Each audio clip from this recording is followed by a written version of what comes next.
Certinho. A mensagem de hoje tem o título A Fraqueza do Homem e a Superabundância da Graça. Se inscreva no nosso canal, o BPC Pirapozinho, tá bom? E você vai ser muito abençoado em nome de Jesus. Glória a Deus. A mensagem está em 2 Coríntios, capítulo 12, dos versos 1 ao 9.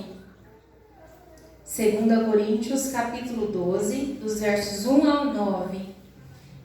E a palavra começa dizendo: em verdade, que não convém gloriar-me, mas passei as visões e revelações do Senhor. Conheço um homem em Cristo que há 14 anos, se no corpo não sei, se fora do corpo não sei, Deus o sabe, foi arrebatado até o terceiro céu. E sei que o tal homem, se no corpo, se fora do corpo não sei, Deus o sabe, foi arrebatado ao paraíso, e ouviu palavras inefáveis, que significa indescritíveis, de que ao homem não é lícito falar. De um assim me gloriarei eu, mas de mim mesmo não me gloriarei, senão nas minhas fraquezas. Porque se quiser gloriar-me, não serei nécio, porque direi a verdade, mas deixo isso para que ninguém cuide de mim mais do que em mim vê ou de mim ouve. E para que não me exaltasse pelas excelências das revelações, foi-me dado um espinho na carne, a saber, um mensageiro de Satanás, para me esbofetear, a fim de não me exaltar. Acerca da qual 3 vezes orei ao Senhor, para que me desviasse de mim. E disse-me: a minha graça te basta, porque o meu poder se aperfeiçoa na fraqueza. De boa vontade, pois me gloriarei nas minhas fraquezas, para que em mim habite o poder de Cristo. Amém? Aleluia. A palavra está aqui dizendo, Paulo está dizendo que ele tinha um problema. E o problema de Paulo era um espinho na carne. Ele usa uma metáfora para dizer o que ele realmente estava passando. Não era um espinho, uma ferpa, uma ponta enfiada na sua carne. Não era isso. Era uma metáfora para simbolizar a humilhação que ele estava passando. E ele diz: eu orei ao Senhor por 3 vezes. E a resposta do Senhor foi: a minha graça te basta. Ou seja, ele estava sofrendo com algo enviado por um mensageiro de Satanás para a humilhação, para a tristeza, para a angústia, para que aquele homem fosse debilitado, esmagado, moído, entristecido de alguma maneira, tentando fazer parar aquele espinho na carne. E a resposta do Senhor para ele foi: não, Paulo, eu não vou tirar o espinho da tua carne, eu não vou tirar isso da tua vida, que a gente não sabe o que é, a palavra não revela, mas nós imaginamos que causava muito sofrimento, humilhação, tristeza na vida dele. Então ele ora ao Senhor, crendo que Deus poderia dar uma resposta favorável. Estou removendo esse espinho hoje. Tirarei hoje da tua vida este sofrimento. Esta humilhação acaba agora. Mas o Senhor não responde assim. O Senhor responde: a minha graça te basta. Ou seja, Deus estava nos ensinando através de Paulo. Muitas vezes as nossas lágrimas não serão enxugadas. Deus está dizendo: eu sou suficiente na tua vida. Ainda que anda com o espinho na carne, ainda que o teu espinho seja diferente do meu ou do irmão que está do seu lado, o Senhor nos diz essa noite: eu sou o suficiente para você. E Ele é. Ele não falou apenas para fazer um cafunézinho passageiro. Não, era um consolo eterno. Deus é suficiente. O Senhor é suficiente em nossa vida. Aleluia. Aleluia. Louvado seja o nome do Senhor. Veja no verso 9. Ele diz: a minha graça te basta. Por quê? E por que a graça dele bastava? Porque o meu poder se aperfeiçoa. O Senhor diz: a minha graça basta no teu espinho, na tua dor, no teu sofrimento. Porque quando você está nesta condição que se encontra agora, o meu poder está sendo aperfeiçoado na tua vida. O poder do Senhor se aperfeiçoa. Aleluia. E quando ele usa a palavra o meu poder, também vem do mesmo grego, da mesma tradução desse poder é do grego dunamis, que a gente já viu, é o poder que o Espírito derrama em Pentecostes. Atos capítulo 1, no verso 8, vai dizer o mesmo poder do versículo que diz, esqueci o versículo agora, Atos 1, 8, por favor, Davi. É o mesmo poder para expulsar demônio, é o mesmo poder que nos capacita com dons espirituais. Então, quando ele diz, a minha graça te basta, aí Paulo podia dizer, mas Senhor, será que basta? Basta, porque o meu poder está se aperfeiçoando em você. Glória a Deus. O meu poder, o poder que eu derramo sobre você, é derramado com muita autoridade e você é capaz de vencer isso. Atos 1:8, mas recebereis a virtude. É a palavra virtude, que em algumas traduções traz poder também. Essa virtude, esse poder é o dunamis do Espírito Santo que há de vir sobre vós. E aí seremos as testemunhas, como o diácono disse, a partir... Foi isso que você leu? A partir do poder que é derramado em nós. Sem o poder, não tem grandes vitórias, não tem grandes obras. E aí a gente se pergunta, onde mora o poder então?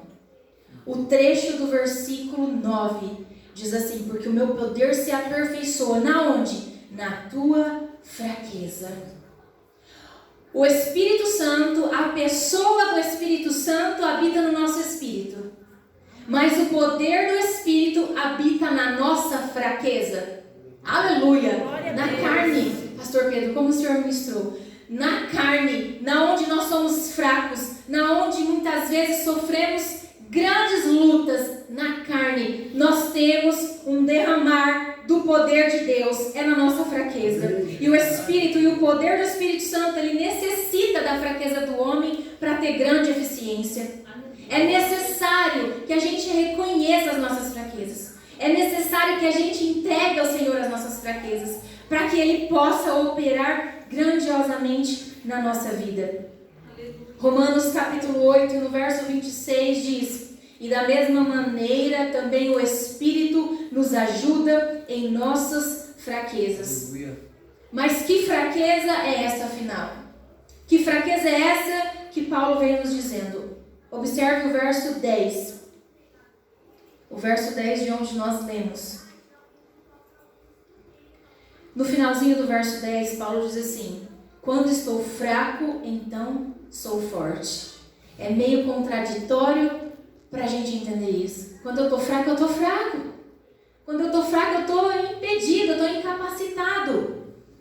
Mas o Senhor nos diz que quando estamos fracos, então nós somos fortes. O que é essa fraqueza que o Espírito Santo mora nela e nos ajuda? O que é essa fraqueza que o poder de Deus é derramado nela? Eu posso dizer algo, porque eu estudei isso aqui, olha. Não é o pecado. A fraqueza que o Senhor diz aqui, que Paulo diz, que o poder do Senhor mora nela, não é o pecado. Porque o poder do Espírito não moraria nos nossos pecados. Não moraria numa imoralidade, não moraria numa impureza. O poder do Espírito aqui, ele é derramado na fraqueza. Do grego astaneia, que tem apenas um significado, mas 3 derivações. Preste atenção, qual delas você se encaixa agora na sua atual posição da tua vida? Um significado da fraqueza, do qual o poder habita, é a falta de força física. E Paulo poderia estar dizendo exatamente isso, falta de força física, porque ele diz assim, que esse mensageiro de Satanás esbofeteava ele. Era aqui, ó, na face dele, era humilhação mesmo. Esse mensageiro de Satanás humilhava. A fraqueza não era o mensageiro usava a fraqueza para humilhação. É o que Satanás faz, ele usa a nossa fraqueza para nos trazer algum mal. Amém? Então, uma das traduções da palavra fraqueza é falta de força física. Paulo já era velho. Paulo já tinha sofrido 195 açoites durante a sua vida só pelos romanos. Paulo já tinha sofrido naufrágios. Paulo dormia mal, com certeza comia mal. Ele sim poderia estar falando de falta de força física. A segunda tradução, o segundo significado da fraqueza é debilidade natural do corpo. Paulo já tinha até sofrido picada de cobra venenosa. Paulo já tinha ficado muito tempo preso. Talvez, historiadores dizem que ele poderia estar cego no fim da sua vida. Sim, ele também poderia estar sofrendo alguma debilidade no seu corpo natural. Você passa por isso? tem debilidades físicas, deficiência. Você passa por falta de força física? É a tua fraqueza hoje? Qual é a tua fraqueza hoje? O terceiro significado da palavra fraqueza é falta de capacidade requerida para o posto. Falta de capacidade necessária para desenvolver o chamado. E quantos aqui não estão pensando assim, eu posso até ter um chamado, mas eu não tenho capacidade? Mas a fraqueza do homem não é um fator impeditivo para Deus derramar. E Deus derrama exatamente na fraqueza. Então se glorie na tua fraqueza, como Paulo disse que ele se gloriava, porque é na fraqueza do homem que habita o poder de Deus. E se a tua fraqueza hoje for falta de capacidade para aquilo que você for chamado, falta de capacidade para cumprir algo para o reino de Deus, limpa o teu coração agora. Porque Deus está dizendo, eu derramo o poder. É exatamente onde você é incapaz. Eu derramo o poder, a minha capacidade, exatamente onde você se julga incapaz. Falta de capacidade não é problema para Deus. Aleluia. E esse mensageiro, ele devia jogar na cara de Paulo que ele não podia ser apóstolo. Porque a gente vê Paulo dizendo no versículo 11 e no 12 desse mesmo capítulo, de que ele era sim apóstolo. Paulo começa a lembrar aos irmãos, olha, eu manifestei muitos sinais e maravilhas no meio de vós, entre vocês. Eu fui enviado a vocês, apóstolo é o enviado. Então Paulo começa a se explicar. Olha, eu sou apóstolo sim. Porque, olha irmãos, preste atenção. Quem era Paulo antes da conversão? Ele era Saulo. Quem era Saulo? Era o perseguidor ferrenho da igreja do Senhor. A Bíblia chama ele de fera incontrolável. Ele fazia com tanta força, com tanta vontade, aquilo que ele fazia, que era a perseguição contra os cristãos da época, que o Senhor falou, vou pegar esse homem, eu vou converter esse homem na fraqueza que ele tem, eu vou derramar meu poder sobre ele. E agora a mesma força que Paulo tinha para queimar cristãos vivos, para mandar apedrejar, como ele fez com Estevão. Quando Estevão, o primeiro mártir da igreja, foi morto, assassinado, Paulo estava lá aplaudindo a morte daquele homem. Ele ainda era Saulo. Antes da conversão ele era um diabo. Depois da conversão, o apóstolo que mais ganhou almas para Jesus. Paulo ganhou mais de 14 mil soldados romanos para Jesus Cristo. Paulo ganhou pessoas, ganhou almas inteligentes dentro da casa de César, dentro da casa do governador. Ele ganhou almas ali dentro. Mas quem era ele antes? Qual era a fraqueza dele antes? Qual era a incapacidade dele antes? Qual era o pecado dele antes? Muitas mortes, Davi. Mandou matar muita gente. Ele tinha um exército inteiro e ele era o líder. E ele mandava e desmandava. Agora é aquela casa ali, nós vamos matar. Agora, irmãos, vocês imaginam. Ele convertido, apóstolo, enviado a muitos lugares. As pessoas conheciam Paulo, conheciam a história dele. Agora imagine você entrar numa igreja onde o pastor é aquele que mandou queimar a tua família. Imagina você ser submisso à palavra, ao pastoreio de um homem que mandou assassinar e